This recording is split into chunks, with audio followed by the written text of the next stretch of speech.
ओम साई राम। श्री साई सच्चरित्र अध्याय 24 भाग 6। बाबा की भक्त परायणता। बाबा भक्तों को उनकी इच्छानुसार ही सेवा करने दिया करते थे और इस विषय में किसी प्रकार का हस्तक्षेप उन्हें सहन न था। एक अन्य अवसर पर मौसी बाई बाबा का पेट बलपूर्वक मसल रही थी, जिसे देखकर दर्शक गण व्यग्र होकर मौसी बाई से कहने लगे कि माँ, कृपा कर धीरे धीरे ही पेट दबाओ। इस प्रकार मसलने से तो बाबा की अंतड़ियां और नाड़ियां ही टूट जाएंगी। वे इतना कह भी न पाए थे कि बाबा अपने आसन से तुरंत उठ बैठे और अंगारे के समान लाल आंखें कर क्रोधित हो गए। साहस किसे था जो उन्हें रोके। उन्होंने दोनों हाथों से सटके का एक छोर पकड़ नाभि में लगाया और दूसरा छोर पास वाले खंबे को लगा के उसे पेट से धक्का देने लगे। सटका यानी सोटा लगभग 2 या 3 फुट लंबा था। अब ऐसा प्रतीत होने लगा कि वो पेट में छिद्र कर प्रवेश कर जाएगा।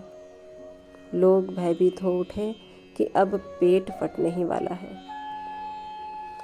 अब बाबा अपने स्थान पर दृढ़ हो उसके अत्यंत समीप होते जा रहे थे और प्रतिक्षण पेट फटने की आशंका हो रही थी। सभी किंकीर्तवी विमूढ़ हो रहे थे।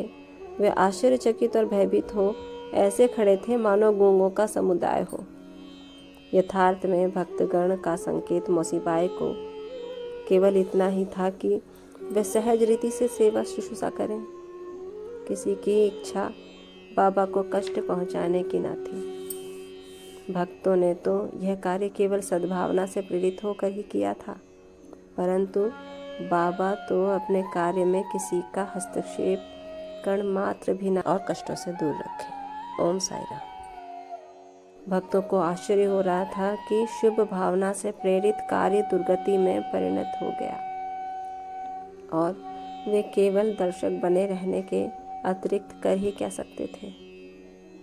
भाग्यवश बाबा का क्रोध शांत हो गया और सटका छोड़कर वे पुनः आसन पर विराजमान हो गए। इस घटना से भक्तों ने शिक्षा ग्रहण की कि अब दूसरों के कार्यों में कभी भी हस्तक्षेप ना करेंगे और सबको उनकी इच्छानुसार ही बाबा की सेवा करने देंगे। केवल बाबा ही सेवा का मूल्य आंकने में समर्थ है। ओम साई राम। श्री सद्गुरु साईनाथ अर्पणमस्तु। शुभम भवतु। इसी के साथ अध्याय 24 समाप्त होता है। कल अध्याय 25 का शुभारंभ होगा प्राकथन के साथ। तब तक ओम साई राम। बाबा आप सब पर कृपा रखें, आपको आशीर्वाद दें और कष्टों से दूर रखें। ओम साई राम।